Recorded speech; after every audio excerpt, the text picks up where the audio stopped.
Atos 10, versículos de 1 a 8. Todos nós encontramos, também o texto vai ser projetado. Diz assim a palavra do Senhor: morava em Cesareia um homem de nome Cornélio, centurião da corte chamada italiana, piedoso e temente a Deus com toda a sua casa, e que fazia muitas esmolas ao povo e de contínuo orava a Deus. Esse homem observou claramente durante uma visão, cerca da hora 9 no dia, um anjo de Deus que se aproximou-se dele e disse-lhe: Cornélio. Este, fixando nele os olhos e possuído de temor, perguntou: que é, Senhor? E o anjo lhe disse: as tuas orações e as tuas esmolas subiram para a memória diante de Deus. Agora envia mensageiros a Jope e manda chamar Simão, que tem por sobrenome Pedro. Ele está hospedado com Simão Curtidor, cuja residência está situada à beira-mar. Logo que se retirou o anjo que lhe falava, chamou 2 dos seus domésticos e um soldado piedoso dos que estavam a seu serviço, e havendo-lhes contado tudo, enviou-os a Jope. Vamos orar? Senhor nosso Deus, nós te imploramos de todo o nosso coração, graça a Deus, para que possamos compreender a tua palavra, que teu Espírito, que inspirou, esteja trabalhando no nosso coração, abrindo nosso entendimento para a compreensão dessa mensagem. Fala conosco, Deus, nós precisamos ouvir a tua voz, e faça de mim apenas um instrumento em tuas mãos, em nome de Jesus, nosso Salvador e Redentor nosso. Amém. Depois da morte e ressurreição de Cristo, ele deu uma ordem intransferível aos seus discípulos. Que ordem foi essa? Fazei discípulos de todas as nações. Essa é a ordem. E aí, o livro de Atos registra o derramar do Espírito Santo sobre os discípulos, aquele que nós chamamos de o Pentecostes.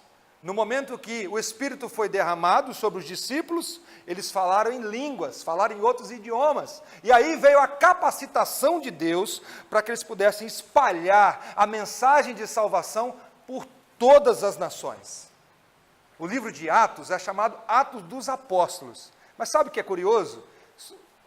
O livro de Atos menciona apenas 2 apóstolos, dá um destaque maior a 2 apóstolos, a Pedro e Paulo. Você não vê aqui o livro de Atos destacando a vida de Mateus, não. Um momento de Pedro, depois Paulo segue ali naquela caminhada. O livro de Atos também, irmãos, ele registra para nós várias conversões, começando com uma conversão em massa. Várias pessoas se converteram. Pedro se levantou logo no momento do Pentecostes e explicou a mensagem para eles, e a multidão fez um apelo para Pedro. Eles perguntaram: que faremos? Aí Pedro responde: arrependei-vos e cada um de vós seja batizado em nome de Jesus Cristo para a remissão dos vossos pecados e recebereis o Espírito Santo. 3.000 batizados. Olha que coisa maravilhosa. A primeira conversão grandiosa ali no livro de Atos. 3.000 pessoas, uma igreja pequena, rapidamente 3.000 pessoas. Que bênção! Mas também o livro de Atos registra outras conversões. A conversão do eunuco, aquele homem que estava caminhando, voltando numa carruagem, e estava lendo o profeta Isaías, mas não estava compreendendo o que o texto estava dizendo. O Espírito moveu Filipe chegou e perguntou: entendes o que lês? Como compreender se ninguém me explica? E o Filipe então explica para ele que Jesus é o único que pode salvar, o Salvador dos pecadores. Aquele homem entrega a sua vida para Cristo e é batizado. Mas também registra para nós a conversão do carcereiro e também de Lídia. São várias conversões assim, bem interessantes. Mas o livro de Atos também, irmãos, ele destaca 2 conversões. Tem 2 conversões no livro de Atos que recebem um destaque especial. Primeiro, a conversão de Saulo de Tarso. Aquele homem terrível, sanguinário. Um homem que tinha atitudes irracionais. Um homem que, quando converteu, os discípulos do Senhor Jesus ficaram até desconfiados se ele estava convertido mesmo. Eles pensaram o seguinte: isso pode ser uma armação desse homem para acabar com a igreja. Mas a Bíblia diz que aquele homem tem um coração transformado. E Jesus transforma aquele homem no maior pastor, no maior teólogo e no maior missionário da igreja. a conversão do apóstolo Paulo. Que coisa maravilhosa. A segunda conversão que marca o livro de Atos é a conversão de Cornélio, irmãos, que eu queria estudar com vocês nessa noite. Quem é Cornélio? Que homem é esse? A Bíblia diz que ele é um centurião. Cornélio não é um judeu como Paulo. Cornélio é um romano. E um centurião significa que ele é um soldado. Ele é alguém que tem vários soldados sobre o seu comando, 100 pessoas. Por isso a ideia de centurião. Ele era um comandante militar. Mas a Bíblia diz mais. O versículo 2, olha para a sua Bíblia aí, diz que Cornélio era um homem piedoso, temente a Deus com toda a sua casa e que fazia muitas esmolas ao povo e de contínuo orava a Deus. O tema da nossa mensagem hoje é religioso sim, salvo ainda não. Presta atenção. A Bíblia destaca que esse homem era piedoso, temente a Deus com toda a sua casa, e que fazia muitas esmolas e de contínuo orava a Deus. Esse homem ainda não era convertido. Apesar de receber esse destaque, nós vamos tentar entender o que significa isso, no capítulo 11, quando Pedro testemunha da conversão de Cornélio, ele fala que ele não era salvo. Olha aí comigo, por favor. Atos 11, versículos 13 a 14. Mas mantenha a sua Bíblia aberta no capítulo 10. Atos 11, 13 a 14. Aqui Pedro está testemunhando como foi a conversão de Cornélio. Olha o que diz.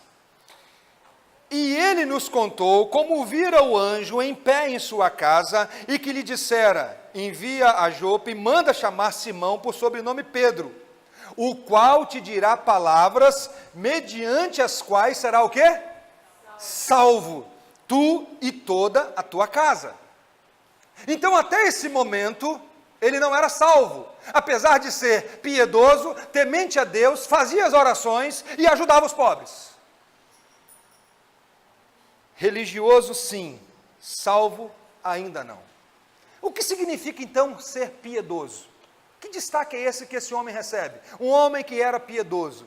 Piedoso significa que ele não tinha práticas ímpias. Ele não tinha uma vida marcada por impiedade. Ele era um cidadão de bem, podemos colocar assim. Mas a Bíblia diz também que ele era temente a Deus, irmãos. No livro de Atos, era um grupo de pessoas que não eram judeus, mas que abraçavam alguma coisa do judaísmo. Eram pessoas que gostavam da lei de Moisés, mas que não eram circuncidadas. Essas pessoas, elas guardavam o sábado, essas pessoas frequentavam a sinagoga, mas tem uma coisa, elas não aceitavam ser circuncidadas. Os judeus consideravam essas pessoas como não pagãs, mas não era também um judeu. Não era também recebido na comunidade judaica. E por isso o nome deles era tementes a Deus. Alguém que abraçava boa parte do judaísmo, mas não todo o judaísmo. É alguém que abraçou a religião judaica, mas não aceitou ser circuncidado e por isso não fazia parte da comunidade dos judeus. Mas o texto diz mais, o texto diz que ele era piedoso, temente a Deus e com a sua casa fazia muitas esmolas ao povo. Irmãos, esse homem tinha uma prática prescrita na Bíblia, que é ajudar os pobres. Ele não fazia isso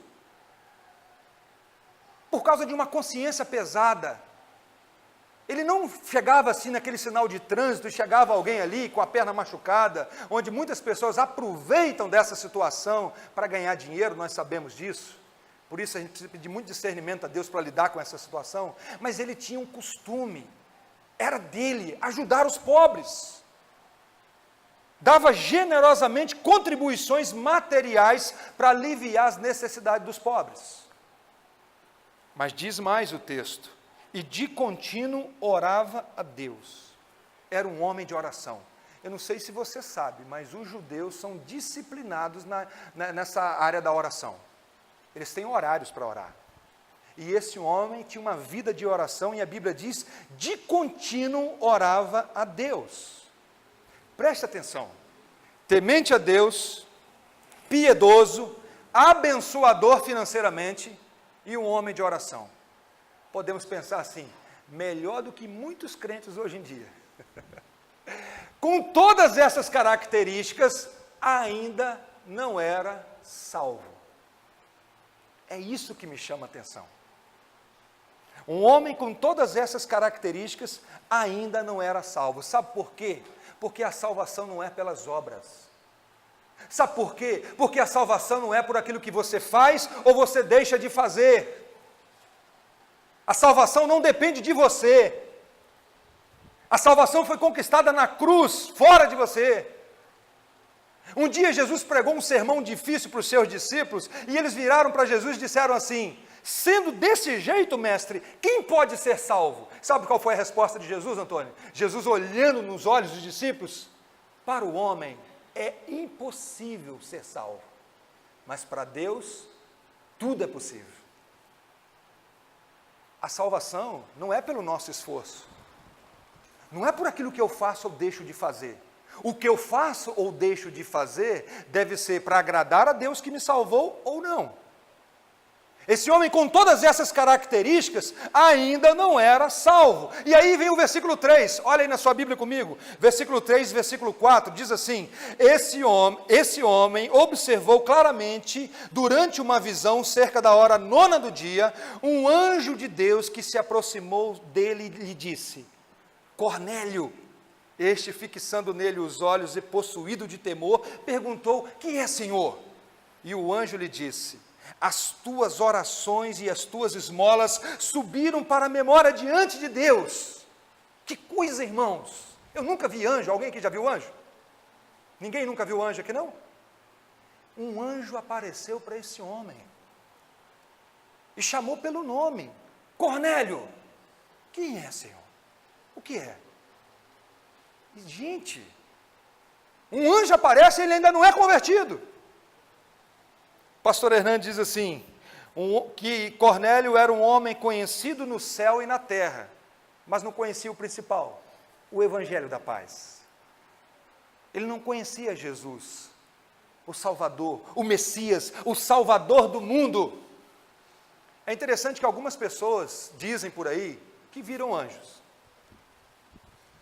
Uma pessoa chamada Joseph Smith, em 1823, quando o adolescente, 14 anos de idade, rezava numa floresta atrás de uma cidade em Nova York, e ele diz que um anjo chamado Moroni apareceu para ele e diz para ele algumas coisas, e hoje eles têm um livro, chamado Livro dos Mormons. Os Mormons, essa religião, o início dessa religião foi através de uma aparição de anjos. Esses que passam aí na sua casa todo dia tentando te converter a ser um mormon. Mas também tem um outro também. É um homem chamado Mohammed, chamado Maomé. Nasceu na cidade de Meca no ano 570, filho de uma família de comerciantes. Passou a juventude viajando com os pais, visitando várias religiões. E ele disse que aos 40 anos de idade, o anjo Gabriel apareceu para ele. E foi aí que surgiu o islamismo, os muçulmanos. É interessante que a palavra de Deus diz assim: ainda que um anjo apareça para você e pregue um evangelho que vai além daquele que foi ensinado, seja anátema. E anátema significa maldito. Qual foi a mensagem do anjo para Cornélio? A mensagem do anjo para Cornélio é, olha aí o versículo 5, agora envia mensageiros a Jope e manda chamar Simão, que tem por sobrenome Pedro, e ele está hospedado com Simão o curtidor, cuja residência está situada na beira-mar. O anjo aparece para Cornélio e não traz nenhuma mensagem nova, não traz algo diferente. O anjo diz assim: chama Pedro. Quem é Pedro? Pedro é o apóstolo. Pedro é aquele que pregou um sermão e 3.000 pessoas converteram. Sabe o que me deixa assim curioso? Por que o anjo não pregou o evangelho para ele? Por que Deus usou o anjo para o anjo usar Pedro?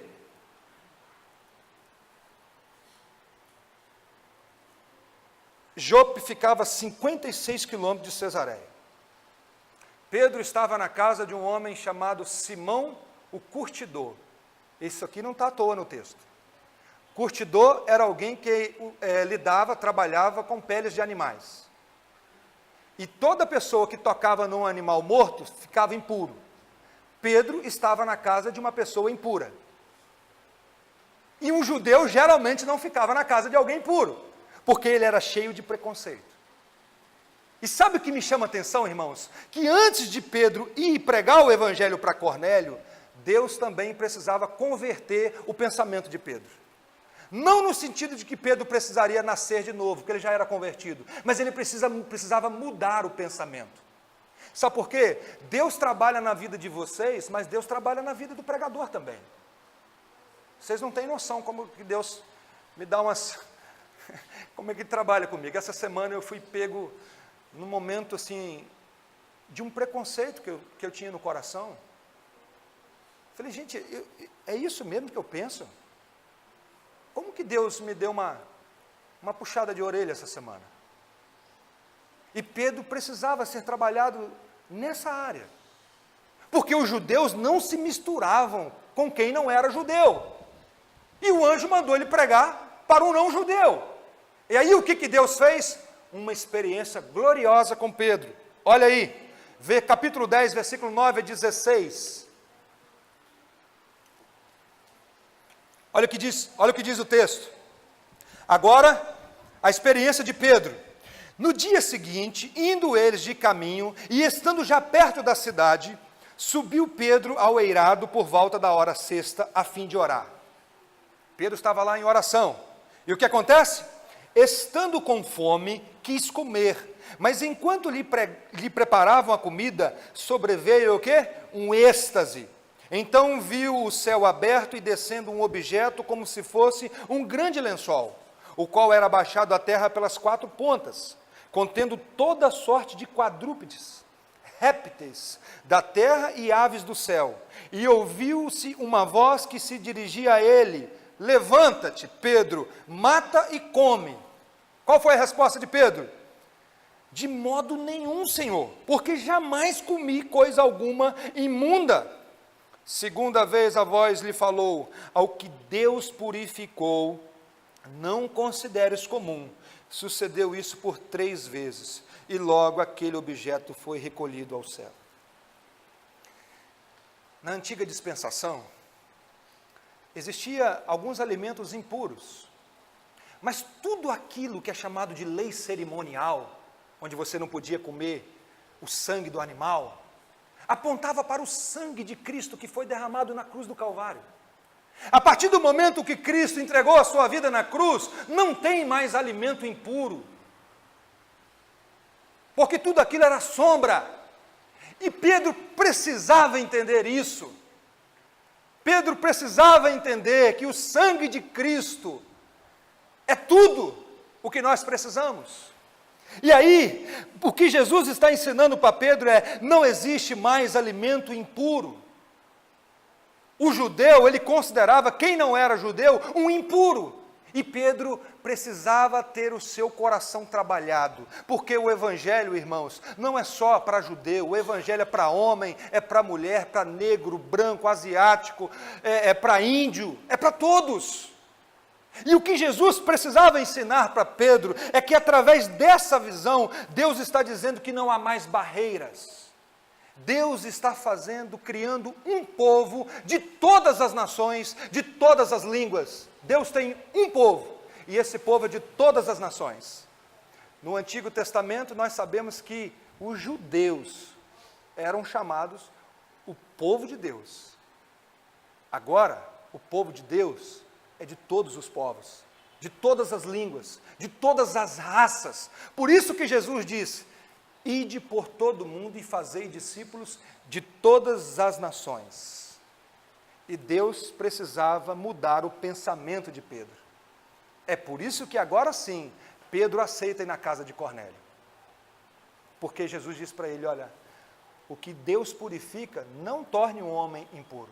E aí Pedro vai com eles. Olha aí, versículo 24 a 26 do capítulo 10. Olha só o que diz: no dia imediato, entrou em Cesareia, Cornélio estava esperando por eles, tendo reunido seus parentes e amigos íntimos. Cornélio já estava esperando o pregador com a sua família e com seus amigos. Irmãos, que bênção, hein? Um homem chamou os seus vizinhos para ouvir a palavra de Deus, os seus amigos. E diz mais, aconteceu que indo Pedro a entrar, lhe saiu Cornélio ao seu encontro e prostrando-se-lhe aos pés, o adorou. Cornélio precisava entender algumas coisas. Cornélio começa a adorar o homem. E aí Pedro diz assim, ergue-te, que eu também sou homem. Cornélio, você não tem que adorar a criatura. Eu sou criatura, eu sou um homem como você. E Pedro chega naquela casa, irmãos, e começa a pregar o Evangelho. Se você ler a sequência do texto, Pedro explica a obra gloriosa de Cristo Jesus, fala das promessas do Salvador, fala do perdão que nós temos em Cristo Jesus, fala que Jesus é o juiz de vivos e mortos, e quando Pedro termina de pregar essa mensagem gloriosa, qual é o resultado? Todos convertidos, e depois disso, todo mundo batizado, porque agora entendeu o Evangelho. Olha aí, capítulo 10, versículos 44 a 48. Ainda Pedro falava essas coisas, quando caiu o Espírito Santo sobre todos que ouviam a palavra. E os fiéis que eram da circuncisão, que vieram com Pedro, admiraram-se, porque também sobre os gentios foi derramado o dom do Espírito Santo. Pois ouviram falando em línguas e engrandecendo a Deus. Então perguntou Pedro, porventura pode alguém recusar a água para que não sejam batizados estes que assim como nós receberam o Espírito Santo? Ordenou que fossem batizados em nome de Jesus Cristo. Então lhe pediram que permanecesse com eles alguns dias. Ouviram o Evangelho, entenderam o Evangelho, foram batizados e fizeram um pedido. Pedro, fica mais um pouquinho com a gente, ensina mais sobre a palavra do Senhor. Queridos, o que nós aprendemos com essa passagem? Um homem com tantas qualidades precisava ouvir o Evangelho. A primeira que eu quero fazer é, você já creu em Jesus Cristo? Você já recebeu o Espírito Santo? Você já decidiu tornar-se membro da igreja de Deus? Veja bem o que eu estou dizendo, não estou falando membro da igreja presbiteriana, da igreja de Deus. E aí, as denominações estão aí, a igreja visível, onde nós aqui batizamos, onde você faz a sua pública profissão de fé, onde você confessa diante da sociedade que Jesus é o Senhor da sua vida, sendo batizado. Todos precisam de salvação. Eu, quando fui convertido, eu me lembro até hoje, irmãos, uma pessoa chegou para mim, um dos meus amigos da minha época, falou assim, mas o Bruno precisava mesmo. O que ele quis dizer? O Bruno é muito doido, então ele precisava mesmo, porque senão ia morrer. Quer dizer que só o muito doido que precisa de conversão?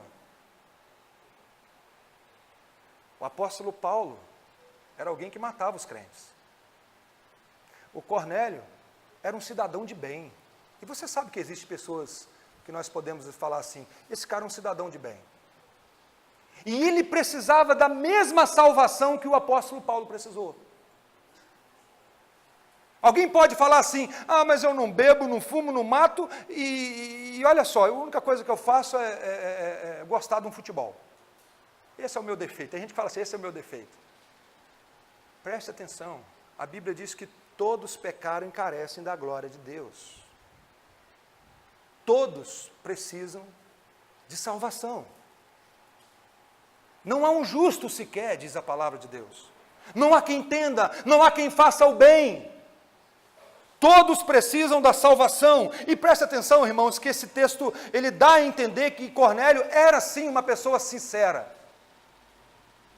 E sinceridade é uma virtude, mas sinceridade não salva. Não salva. Eu sei que existem pessoas que vivem uma religiosidade sincera, mas que não estão vivendo a verdade. Você pode muito bem, sim, com toda a sua sinceridade, chegar ali na rodoviária e achar que está entrando no ônibus para Natividade e entrar no ônibus para Bom Jesus e, sinceramente, você não vai para Natividade, você vai para Bom Jesus. Sinceridade não salva. Porque as pessoas falam assim, eu não tenho religião, mas eu sou sincero naquilo que eu faço. Opa, você precisa se arrepender e crer em Jesus Cristo. Porque salvação não é por aquilo que você faz ou por aquilo que você deixa de fazer. Salvação é mediante o arrependimento e crer que Jesus Cristo é o Senhor e Salvador das nossas vidas. Quando você continua lendo a sequência do texto, você vai perceber que eles acreditaram em Cristo e foram batizados. Deixa eu falar uma coisa para a igreja. O batismo não salva. Não salva. O ladrão da cruz não foi batizado e recebeu das palavras de Cristo: hoje mesmo estarás comigo no paraíso. Mas preste bastante atenção. Todos que entenderam verdadeiramente a obra de Cristo e que tiveram a oportunidade de batizar, desejaram. É um privilégio, irmãos. É um privilégio. É um privilégio. Cornélio não quis ser circuncidado, enquanto abraçou a religião judaica. Mas quando ele entendeu a obra de Cristo, foi batizado imediatamente. O que falta a você para ser batizado? Você já entendeu a obra de Cristo? Me procure, vamos conversar. Terceira aplicação que eu quero fazer desse texto para nós nessa noite. Ele recebeu uma mensagem angelical. Irmãos, que experiência. Experiência extraordinária. Um anjo aparecer ali, né? Já pensou? Que coisa, que susto. Eu nunca vi anjo, eu já falei para vocês. E eu já disse que eu oro a Deus para que nós possamos ter experiências extraordinárias com Deus. Eu não tenho medo disso.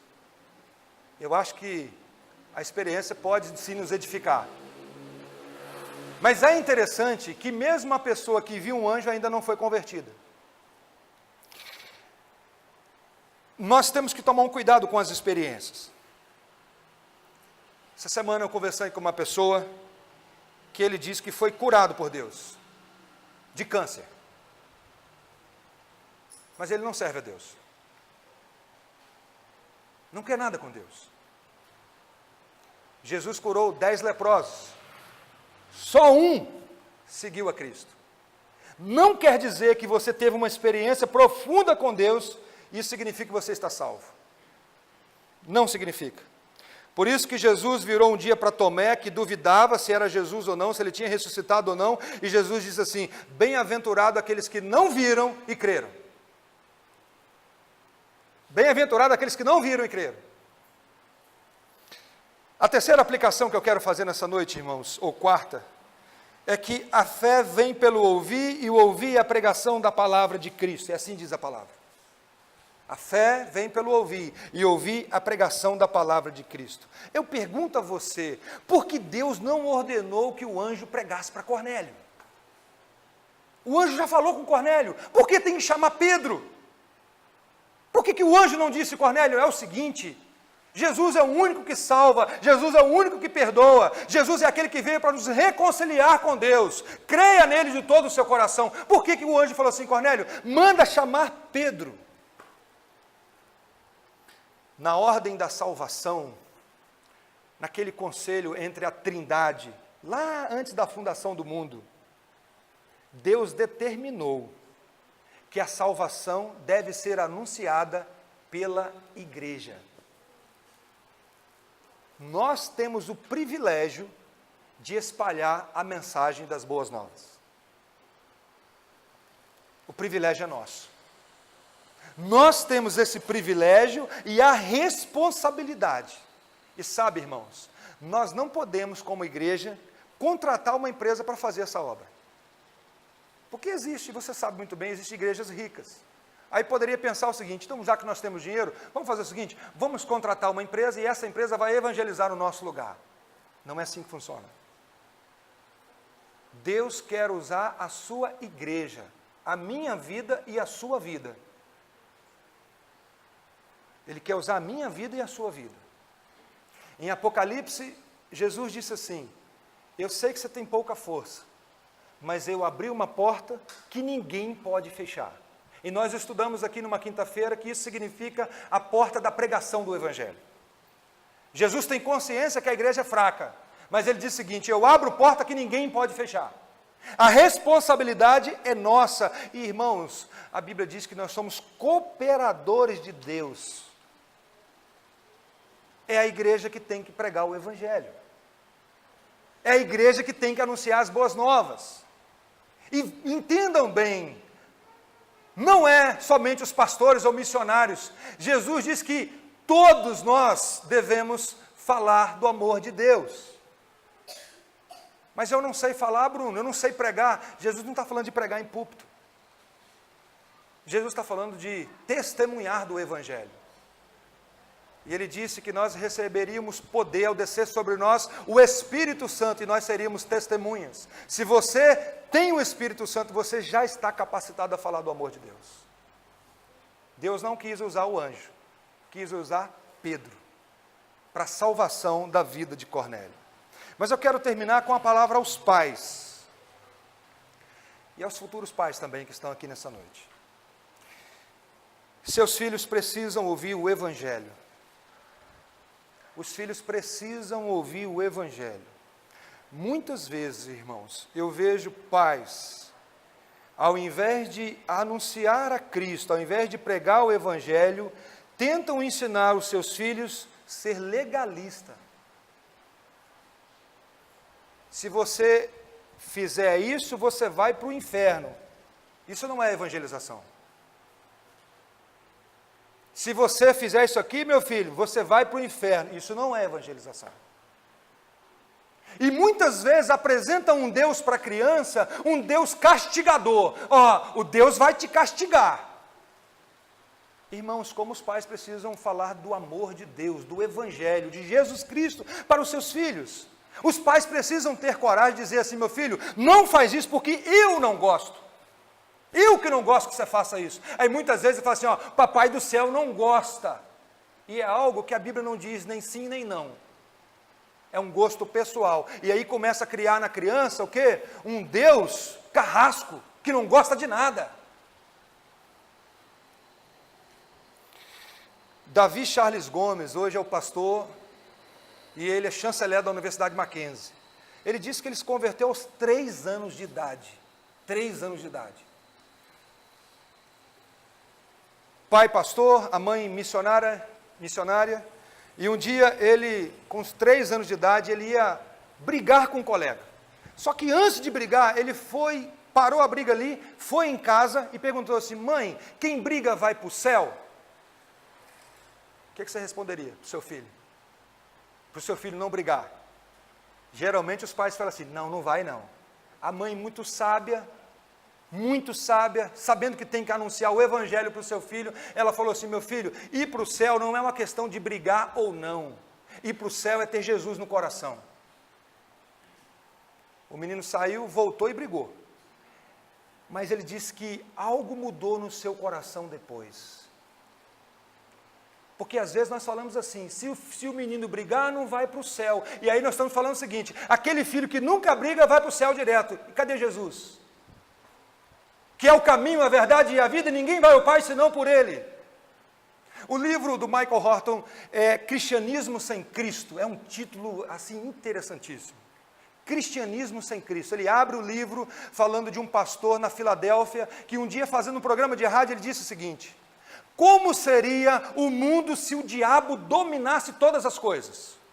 Aí ele começou a falar como seria o mundo se o diabo tivesse o comando geral de todas as coisas. Nós sabemos que ele não tem. Como seria? Sabe o que ele falou? Não teria lixo na cidade, todo mundo educado, todo mundo ia parar para o carro, assim, o carro ia parar para as pessoas passarem na faixa. Tipo lá em Guarapari, né? Eu fico encantado com aquilo. Você chega, a pessoa para você. Os prostíbulos seriam fechados, irmãos. As igrejas estariam lotadas. Presta atenção, se o diabo tivesse no comando. Igrejas lotadas. Os filhos obedientes aos pais. Que coisa bonita. Mas só uma coisa não poderia acontecer. O nome de Jesus não poderia ser anunciado. Porque fora de Jesus não há salvação. Você pode ter um bom comportamento, e isso é jóia, a Bíblia prova isso. Mas sem Jesus você vai para o inferno. O bom comportamento deve ser resultado do entendimento da obra de Cristo. Cornélio era um homem de bem, elogiado, mas ainda não tinha entendido o Evangelho. Não podemos confundir o resultado do Evangelho com o Evangelho. Não há salvação fora de Cristo, diz a palavra de Deus, irmãos. Não há salvação fora de Jesus Cristo. Por isso, anuncie o Evangelho. Pregue para o seu filho. Aproveite as oportunidades, ao invés de criar uma caricatura de um Deus bravo, castigador. Fala de Jesus para ele. Tenha coragem de dizer para o seu filho: meu filho, eu que não gosto que você faça isso. Porque às vezes nós tentamos adquirir a obediência dos nossos filhos através do medo. O homem do saco vai te pegar e começa por aí. E depois que o homem do saco, a criança descobre que não existe o homem do saco, começa a falar de Deus. Que Deus vai te castigar, vai fazer isso, vai fazer aquilo. E deixa de anunciar um Deus que é Salvador, que nos salva através de Cristo Jesus. Que Deus nos ajude, irmãos. Que Deus nos abençoe.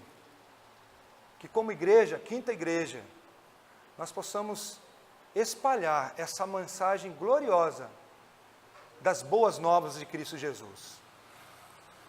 Preste atenção em algo. Quando nós não fazemos isso, nós estamos pecando. Fazer discípulo não é uma opção para a igreja. Muitas vezes nós usamos aquela desculpa assim: se você não falar, as pedras vão falar. Jesus disse que é a igreja que tem que falar. Deus tem colocado diante de nós oportunidades. E nós temos que aproveitar essas oportunidades. Oportunidade gloriosa de falar do Evangelho da pessoa de Cristo Jesus. Vamos orar? Vamos colocar de pé e buscar o Senhor?